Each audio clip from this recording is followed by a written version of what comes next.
Senhoras e senhores, boas-vindas a mais uma aula de Direito Administrativo. Meu nome é professor Vitor Hugo e este é o projeto Aprova Mais Enem dos Concursos. Essa iniciativa do Governo do Estado do Maranhão, operacionalizada na prática por meio da desconcentração administrativa pela Secretaria do Estado de Educação, que eu estou oferecendo essas aulas para o seu concurso nacional unificado. Aqui nós temos uma reunião de diversos professores especializados nas áreas, nas disciplinas para o seu concurso, oferecendo uma aula de qualidade, uma aula abrangendo os temas do seu edital. Não esqueça que além dessa aula para o seu preparatório para o concurso, tem também um QR Code na tela com um link para a apostila que tem o resumo, o fichamento dessa aula e algumas questões para você treinar, praticar e se preparar ainda um pouco mais para a sua prova. Também tem um link na descrição desse vídeo direcionando para essa apostila. E bom, nós temos trilhado até aqui uma boa jornada no direito administrativo. A gente passou por princípios, passamos pelos sujeitos, passamos pelos atos administrativos, passamos pelos serviços públicos e chegamos aqui em controle e responsabilização da administração pública. Quando falamos do controle e da responsabilização, nós falamos um pouco sobre o controle interno, sobre o controle externo da administração pública. Chegou o momento de falarmos de uma legislação extremamente importante para o direito administrativo e extremamente importante para o controle e a responsabilização dos agentes públicos. Uma lei que talvez você conheça o nome, conheça o termo, antes mesmo de conhecer o seu conteúdo. Uma lei que você certamente já ouviu falar nos jornais, quando se fala dos crimes cometidos pelos agentes públicos, a lei de improbidade administrativa. Essa é uma lei muito importante para o direito administrativo. Essa é uma lei extremamente importante para a moralidade administrativa, porque ela inova, ela traz novas formas de responsabilização, ela vai delimitar a moralidade administrativa e a conduta dos agentes públicos. Relembrando que o princípio da legalidade para a administração pública, ela ocorre de forma restrita, ou seja, a administração pública, os administradores públicos e os agentes públicos só podem fazer o que está na lei e na forma que está na lei. Isso também vai servir aqui para a lei de improbidade administrativa. Ela vai regular, ela vai limitar a atuação dos agentes públicos e vai garantir maior moralidade, melhor moralidade na administração pública como um todo. Avançando um pouco mais, nós temos essa lei 8.429, que surgiu em 1992, a Lei de Improbidade Administrativa, que classificou os atos de improbidade administrativa em 4 modalidades distintas. Então ela teve esse cuidado, esse papel de classificar quais eram os atos administrativos, quais eram os atos cometidos pelos servidores, pelos agentes públicos, lato sensu, em sentido geral, que eram as modalidades de improbidade administrativa. Nós temos, portanto, os atos que importem em enriquecimento ilícito, os atos que causem dano ao erário e os atos que violem os princípios da administração pública. Um exercício importante para você, que a partir de agora está estudando essa lei, é pegar ao lado dessa aula e abrir efetivamente o texto da lei. A lei seca, como dizem os concurseiros. Abra o texto da lei, está disponível no site do Planalto e em diversas outras legislações, ou Vadmecum, livros, e vá analisando durante a aula, ou depois da aula, ou antes da aula, o texto efetivamente da lei. Conheça os capítulos, as seções de divisão da própria lei. Isso vai garantir a você uma familiaridade com o tema, uma familiaridade com a estrutura da lei de improbidade administrativa. A lei de garantia, é claro que você esteja familiarizado com o texto, com a redação, porque via de regra as questões, ao cobrar esse tipo de conteúdo, eles usam efetivamente o texto legal nas opções, nas questões. Então, nós temos no artigo 9º os atos que importem ao enriquecimento ilícito, os atos que causem dano ao erário e os atos que violem aos princípios da administração pública. O princípio da legalidade, da moralidade, da impessoalidade, da publicidade, da eficiência. Quanto à natureza da improbidade administrativa, nós temos que prevalece na doutrina e na jurisprudência que a lei de improbidade administrativa possui natureza cível, ou seja, as condutas em abstrato e as sanções a serem aplicadas não têm natureza penal ou administrativa. Isso é importante aqui para nos situar, porque para o direito, no âmbito jurídico, para a qual essa lei importa bastante, sobretudo no âmbito do direito administrativo, isso tem impactos e tem repercussões. Então, embora a gente fale de ilícitos cometidos por agentes públicos, embora estejamos falando de crimes, de enriquecimento ilícito, a lei de improbidade administrativa traz esses ilícitos numa perspectiva e numa dimensão cível, ou seja, do direito civil, no sentido de reparação pelo cometimento desses atos ilícitos. A lei de improbidade administrativa, diferente do que talvez se pense, ela não está no âmbito criminal e tampouco não está especificamente na esfera administrativa. Ela está em âmbito civil. Uma das repercussões, só para dar um norte para vocês, por exemplo, é que na natureza civil essas normas, ainda que eventualmente mais benéficas do que normas anteriores, ela não vai retroagir para beneficiar o autor dessa ação. Se fosse uma norma penal, poderia eventualmente retroagir. Nesse sentido, o Superior Tribunal de Justiça, o STJ, entende que a distinção entre o ato de improbidade administrativa e a infração disciplinar de improbidade administrativa e a infração disciplinar de improbidade, quando coincidente com a hipótese de fato, é a natureza da infração, pois a lei funcional tutela a conduta do servidor na relação administrativa, enquanto a lei de improbidade administrativa dispõe sobre as sanções aplicáveis a todos os agentes públicos, servidores ou não, inclusive particulares em coautoria. Essa definição ela vai trazer para a gente uma característica muito importante da lei de improbidade administrativa, especialmente a ideia de que comete improbidade administrativa pode figurar como parte autora, pode figurar como responsável, como polo ativo desses ilícitos previstos na lei de improbidade administrativa, não apenas os servidores públicos, não apenas aqueles servidores estáveis, estatutários, não apenas os agentes políticos, como a gente costuma ver nos noticiários, mas também, por vezes, os particulares que atuem em coautoria. Como isso acontece na prática? Digamos que um prefeito, um deputado, um presidente, um governador, eventualmente alguma figura política, pratique algum ilícito previsto na lei de improbidade administrativa. Mas ele atuou em parceria com um particular que não tem, a princípio, vínculo algum com a administração pública. Esse particular que atuou em coautoria, embora seja particular, ele também pode figurar no polo passivo, ele também pode ser enquadrado pela lei de improbidade administrativa. Então a lei vai trazer esses sujeitos de uma forma bem clara, ele vai ter o cuidado a lei vai ter um cuidado de especificar quem seria o sujeito passivo e quem seria o sujeito ativo nesses ilícitos de improbidade administrativa. O sujeito passivo material, como traz na lei, é a pessoa jurídica de direito público ou privado que sofre os efeitos deletérios do ato de improbidade administrativa. Ou seja, pode ser pessoa jurídica no âmbito passivo a própria União. Se você praticou, por exemplo, um ato de enriquecimento ilícito no âmbito da União, no âmbito do erário federal, no âmbito dos valores públicos.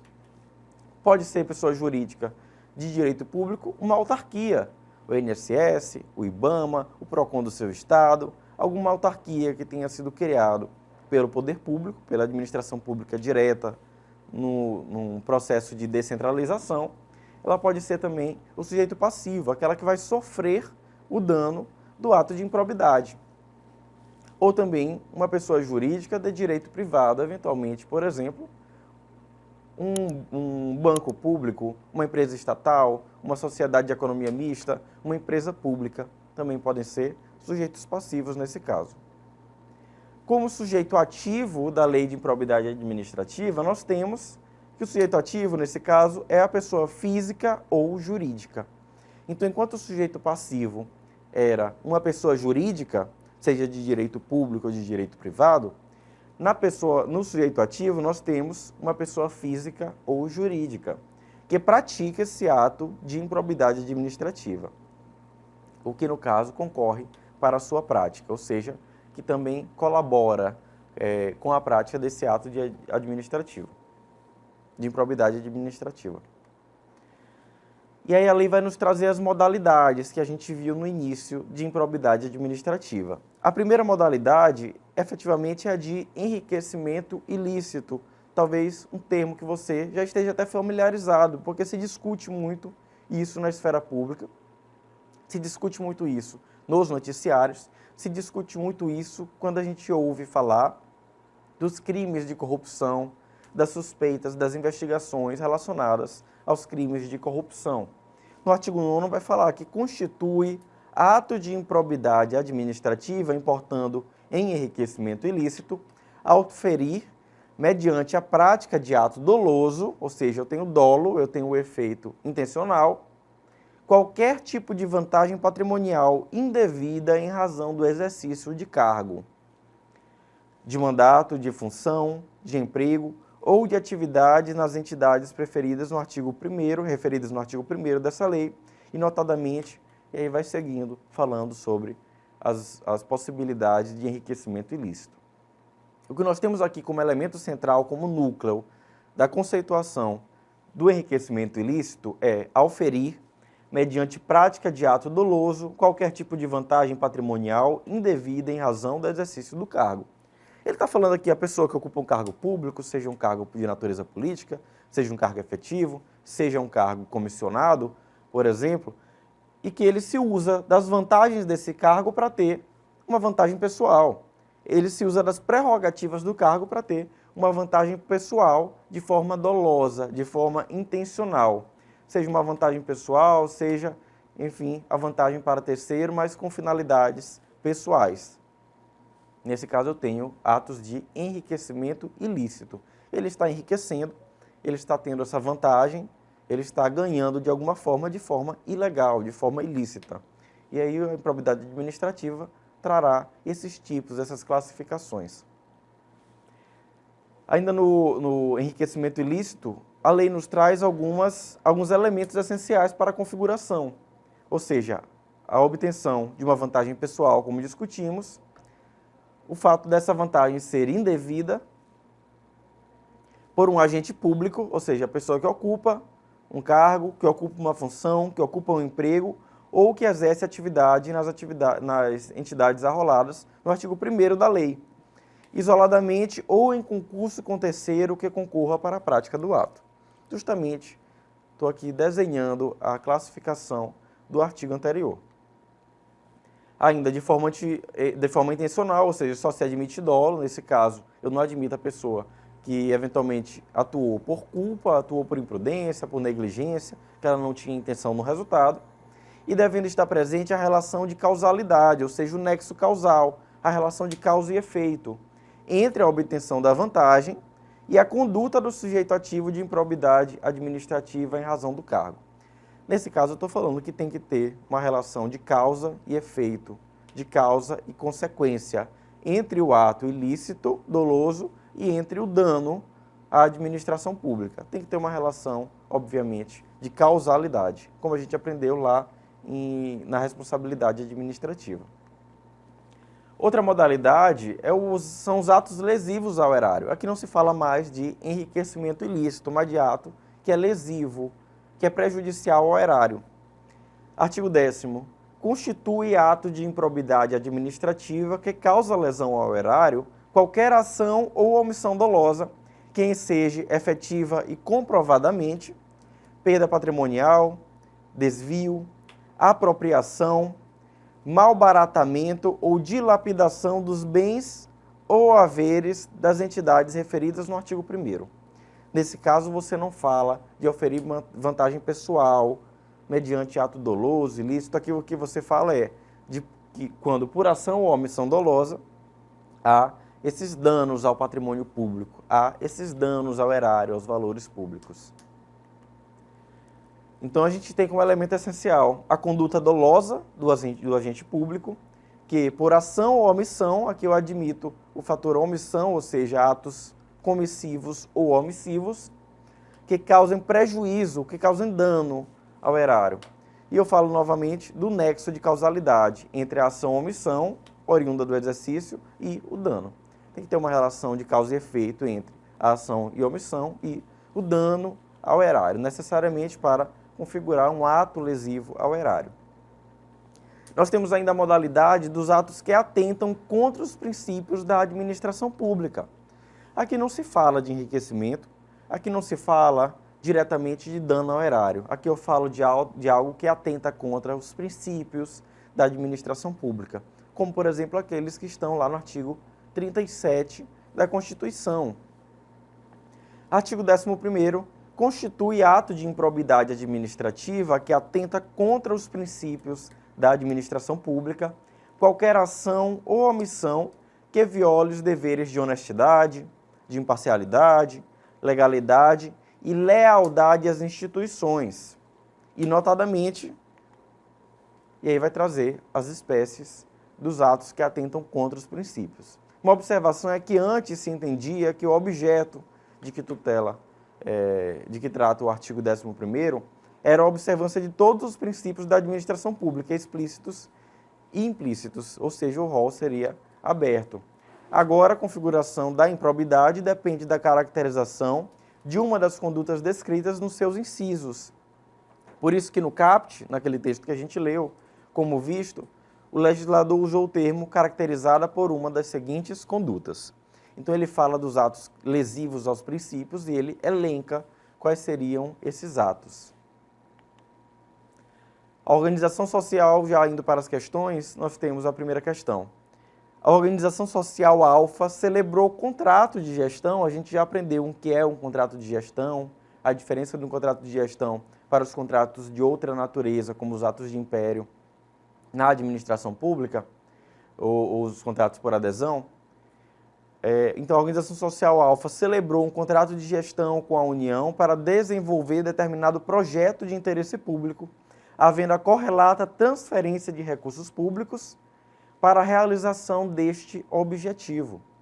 Por ocasião da análise de prestação de contas, foi detectado que parte dos recursos havia sido desviada no âmbito da administração interna da Alfa. À luz da sistemática estabelecida na Lei de Improbidade Administrativa, que busca coibir os atos de improbidade administrativa, é correto afirmar que o desvio dos recursos públicos, e aí vai nos trazer algumas opções, não configurou improbidade administrativa, pois não havia agente público envolvido. Letra B. Não configura improbidade administrativa, pois o desvio de recursos públicos configura o crime de peculato. Letra C. Configura improbidade administrativa, devendo a organização social alfa figurar como sujeito ativo do ato. Letra D. Somente irá configurar improbidade administrativa se restar demonstrado o conluio da organização alfa com algum agente público. E letra E. Configura improbidade administrativa, devendo os gestores da organização social alfa figurar como sujeitos ativos do ato, não a referida organização. A gente falou disso na aula de hoje. A resposta correta, obviamente, está na letra C. Configura improbidade administrativa, devendo a organização social alfa figurar como sujeito ativo do ato. Na classificação de sujeito ativo, a gente consegue facilmente identificar que a organização social alfa pode figurar como sujeito ativo, como alguém que concorreu, que colaborou com aquele ato ilícito que gerou aquele dano necessário por meio de um nexo de causalidade. Segunda questão. Quanto ao sistema de responsabilização por atos de improbidade administrativa, assinale a alternativa correta. Uma questão de verdadeiro ou falso para você analisar as assertivas. A assertiva primeira, letra A, consideraram-se atos de improbidade administrativa as condutas culposas que puderem ser equiparadas aos crimes contra a administração pública. Nesse caso, ele colocou o elemento culpa para você analisar. B. O mero exercício da função ou desempenho de competências públicas sem comprovação de ato doloso com fim ilícito afasta a responsabilidade por ato de improbidade administrativa. Novamente, elemento dolo ou culpa. Letra C. Em razão da sua natureza particular, o sistema de responsabilização por atos de improbidade administrativa não admite a aplicação de princípios constitucionais do direito administrativo sancionador. Letra D. Somente são puníveis os atos de improbidade administrativa que violarem o patrimônio da União. Ele estaria excluindo aqui, portanto, os outros entes federados, os estados, os municípios e o Distrito Federal. Letra E. O sistema de responsabilização por atos de improbidade administrativa alcança apenas os agentes públicos vinculados à administração pública direta. Aqui ele faz a delimitação apenas à direta, excluindo a indireta. Cada questão, de verdadeiro ou falso, vai trazer um elemento específico para você analisar à luz da lei de improbidade administrativa. A resposta correta, a única resposta correta, é a letra B, de bola. O mero exercício da função ou desempenho de competências públicas sem comprovação de ato doloso com fim ilícito afasta a responsabilidade por ato de improbidade administrativa. Obviamente, porque a gente precisa do elemento dolo, a gente precisa da intencionalidade na finalidade ilícita, ou seja, nas modalidades que a lei de improbidade administrativa nos traz. A lei de improbidade administrativa, além de ser muito ampla, ela é muito importante para o direito administrativo. Essa é a primeira metade da discussão sobre a lei de improbidade administrativa, ainda há mais a se discutir na próxima aula. Não deixe de, sobre essa aula, revisar e praticar algumas questões no documento em anexo. Não deixe também de seguir a plataforma Gonçalves Dias no Instagram, nas redes sociais, de deixar seu like no vídeo, de deixar seus comentários, ativar o sininho para ficar atento às próximas aulas. A gente se encontra nas próximas aulas de Direito Administrativo, especificamente também. Aguardo vocês na próxima aula para a gente fechar o ciclo da improbidade administrativa. Bons estudos e até lá!